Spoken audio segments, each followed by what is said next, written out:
الحمدللہ رب العالمین والصلاة والسلام علی رسولہ الکریم، اما بعد، اعوذ باللہ من الشیطان الرجیم، بسم اللہ الرحمن الرحیم۔ والذین جاہدوا فینا لنہدینہم سبلنا، جو لوگ اللہ کی راہ میں جدوجہد کرتے ہیں اللہ ان کے اپنے راستے کی رہنمائی کرتا ہے، اور اللہ تعالیٰ نیکی کرنے والوں کو پسند کرتا ہے اور ان کے ساتھ ہے۔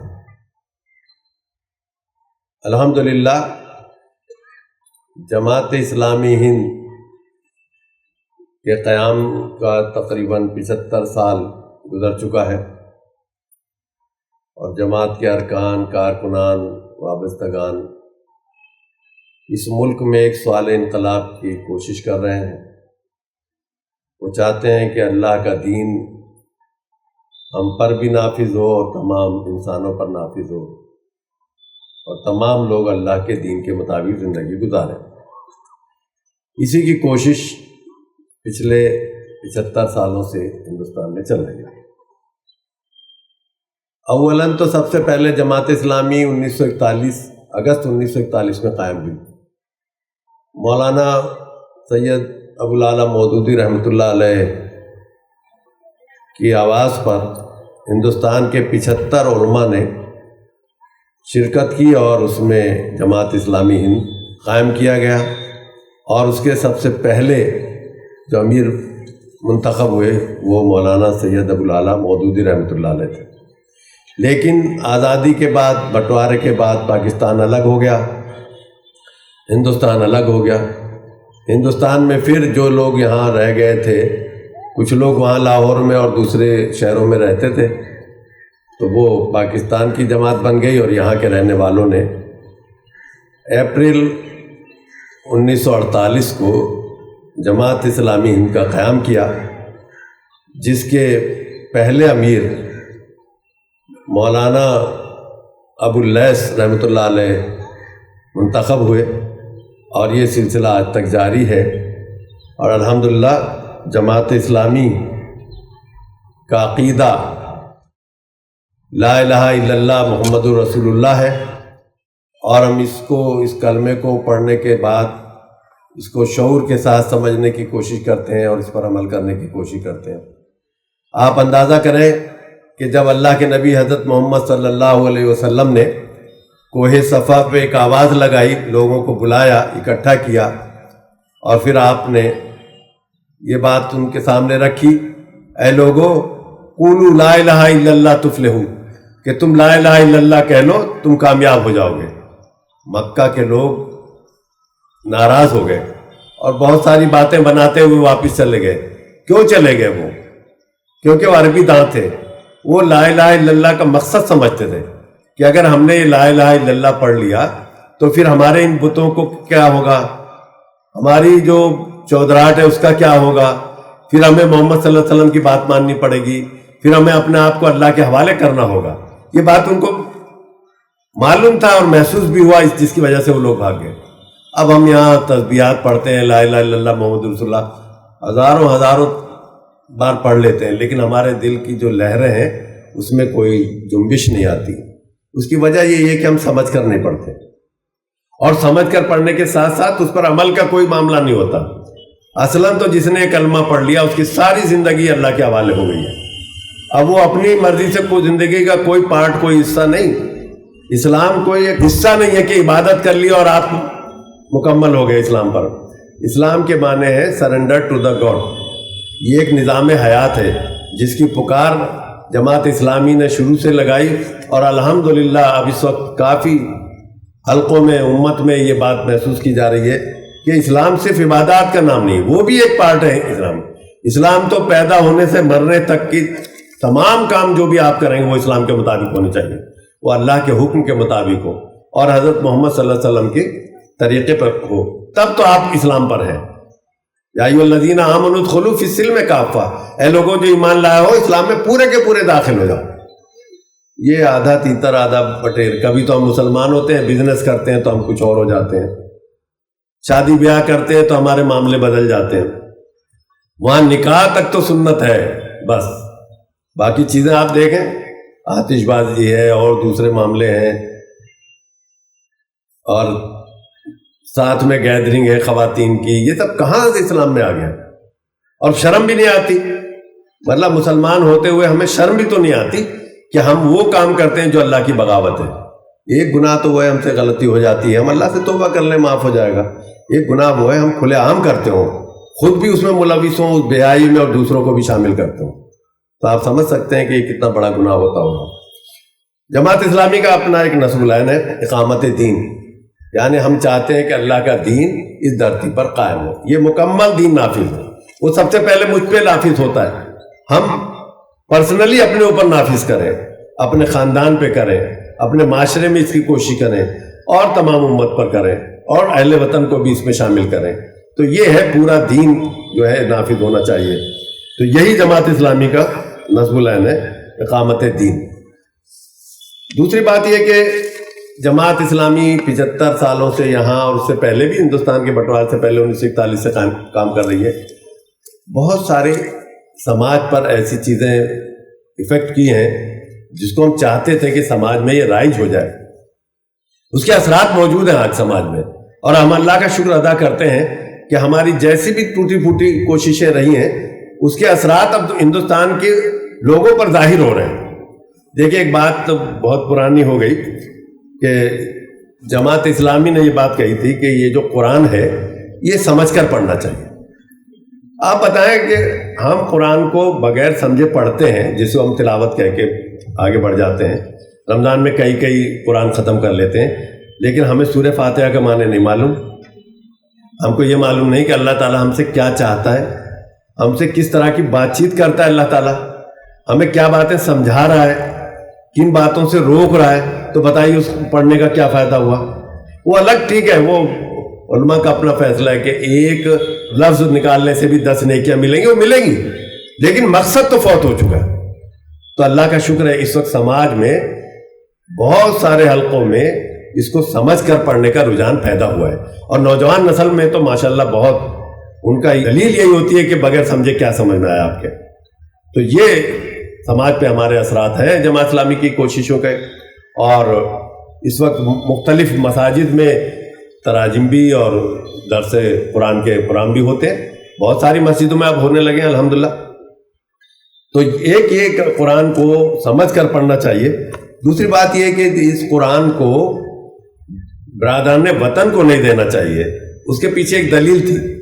دلیل یہ تھی کہ صاحب وہ تو ناپاک ہوتے ہیں, نجس ہوتے ہیں, اور پھر وہ قرآن لیں گے ہاتھ میں, تو کیسے پاسبل ہو سکتا ہے؟ تو آپ بتائیں, جب تک شریعت لاگو نہیں ہوگی, جب تک کوئی کلمہ نہیں پڑھے گا, تو اس پہ شریعت کیسے لاگو کر دیں گے؟ ہم نہیں کر سکتے نا. اور پھر یہ قرآن سب کے لیے ہے, کسی ایک طبقے, ایک ملک کے لوگوں کے, ایک نسل کے لوگوں کے لیے نہیں ہے. یہ صرف مسلمانوں کا نہیں ہے, یہ تو اس پروردگار کا ہے جس نے تمام دنیا کو پیدا کیا. وہ خالق ہے تمام دنیا کا, مالک ہے وہ ہمارا سب کا. تو ہمارا بھی ہے, برادران وطن کا بھی ہے, پوری دنیا کے انسانوں کا ہے. تو پھر یہ جو ان کا حق ہے کہ وہ اس کو پڑھیں سمجھیں, اور یہ ہماری ذمہ داری جو ہے کہ ہم ان تک پہنچائیں.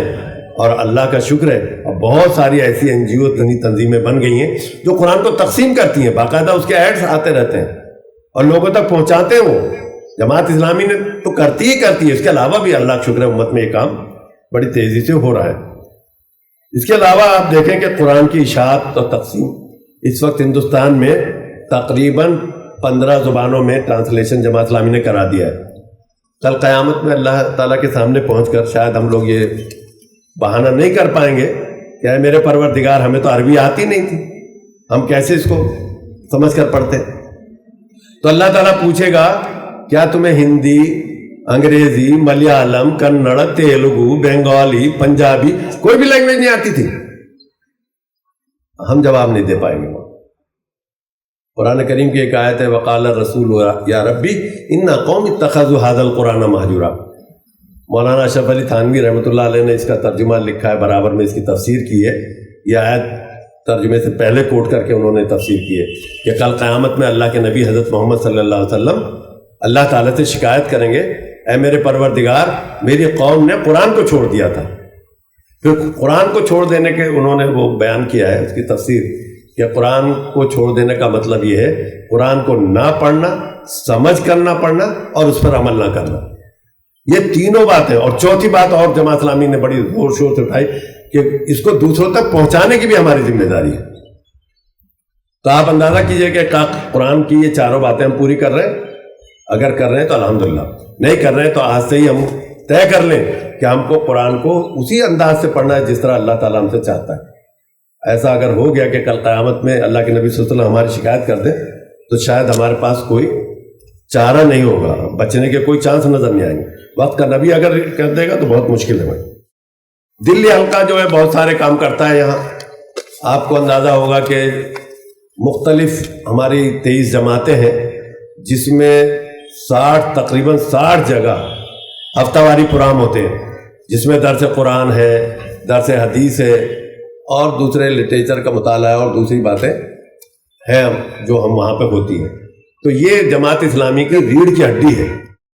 اگر اس پروگرام میں ہم شامل ہوتے ہیں تو ہمیں جماعت کی تمام ایکٹیویٹی کا بھی وہاں خبر ہوتی ہے، اور پھر ہمیں قرآن کو سمجھنے اور احادیث مبارکہ کو پڑھنے اور سمجھنے کا موقع ملتا ہے، اور پھر کچھ کتابیں بھی پڑھنے کا موقع ملتا ہے۔ تو یہ کام جماعت اسلامی دلی بڑے پیمانے پر یہاں کر رہی ہے۔ اس کے علاوہ بھی اسلامی معاشرے کے میں کام فروغ کے لیے، ان میں اصلاح کے لیے سہمائی اجتماعات ہوتے ہیں، ہفتہ واری پروگرام ہوتے ہیں اور دوسرے بہت سارے پروگرام ہوتے ہیں جس میں ہمیں شامل ہونا چاہیے سب کو۔ اس کے علاوہ یہاں جو برادران وطن ہے، کیونکہ ہم اس بات کا احساس کرتے ہیں کہ اللہ تعالیٰ نے جو بات کہی ہے، یا ایھا الناس انا خلقناکم من ذکر و انثی وجعلناکم شعوبا وقبائل لتعارفوا ان اکرمکم عند اللہ اتقاکم، کہ لوگوں ہم نے تمہیں ایک ماں باپ سے پیدا کیا، تمہاری برادریاں اور قبیلے پہچان کے لیے، تمہیں بہترین وہ لوگ ہیں جو تقوی اختیار کرتے ہیں، جو پرہیزگاری کرتے ہیں۔ تو آپ یہ بتائیے کہ اگر ہم سب ایک ماں باپ کے اولاد ہیں تو ہمارے سب رشتہ دار بھی ہیں، یہ ہمارے بھائی بہن ہیں، یہ برادران وطن کوئی الگ چیز نہیں ہے۔ تو ہمیں ان کے ساتھ اسی طرح ہمدردی اور محبت کے ساتھ پیش آنا چاہیے۔ ان کی غلط فہمیوں کا دور کرنے کی کوشش کرتی ہے جماعت اسلامی، ان کے سوالوں کا جواب دیتی ہے، وہ لوگ جو کتابیں پڑھنا چاہتے ہیں اس طرح کی کتابیں بھی ہم ان کو دیتے ہیں، اور الحمدللہ جماعت کے پاس بھرپور لٹریچر ہے برادران وطن کے لیے، ہندی میں، انگریزی میں اور دوسری زبانوں میں ہمارے پاس موجود ہے۔ تو یہ اللہ کا شکر ہے، یہ کام بھی ارتداد اور قادیانیت کی روک تھام کے لیے بھی کام کرتی ہے جماعت اسلامی۔ اور آپ دیکھیں کہ ادھر بوانا نجف گڑھ کا علاقہ ہے، ابھی متاثر ہے اس سے، تو وہاں بھی ہمارے احباب کام کرتے ہیں۔ تو ہمیں بھی کوشش کرنا چاہیے کہ اس طرح کے لوگوں کو سمجھائیں اور دوبارہ اسلام کی طرف راغب کریں۔ اس کے علاوہ خدمت خلق کا ایک بڑا کام ہے جماعت اسلامی کا۔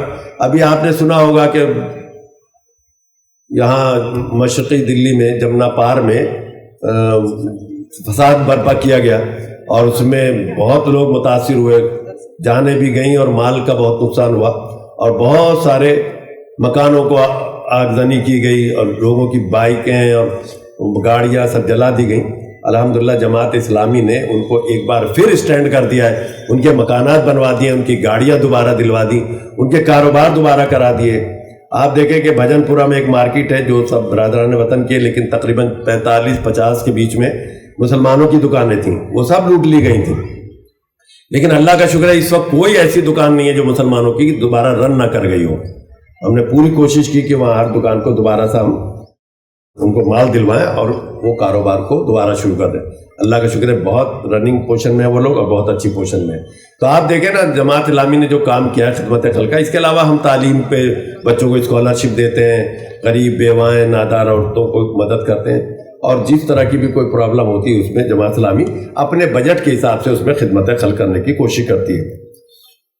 تزکیہ اور تربیت کا بھی ہمارا ایک پروگرام ہے جس میں ہم اپنے افراد کو بھی اور امت کے لوگوں کو بھی دعویٰ اور انٹینشن پروگرام ہم یہاں کرتے رہتے ہیں دلی میں، جس میں ہم لوگوں کو چاہتے ہیں جو امت کے لوگ ہیں وہ بھی دعوت کا اگر ذوق و شوق ہے، وہ کچھ سیکھنا چاہتے ہیں تو اس میں وہ لوگ آتے ہیں اور ان کو ہم سمجھانے کی کوشش کرتے ہیں۔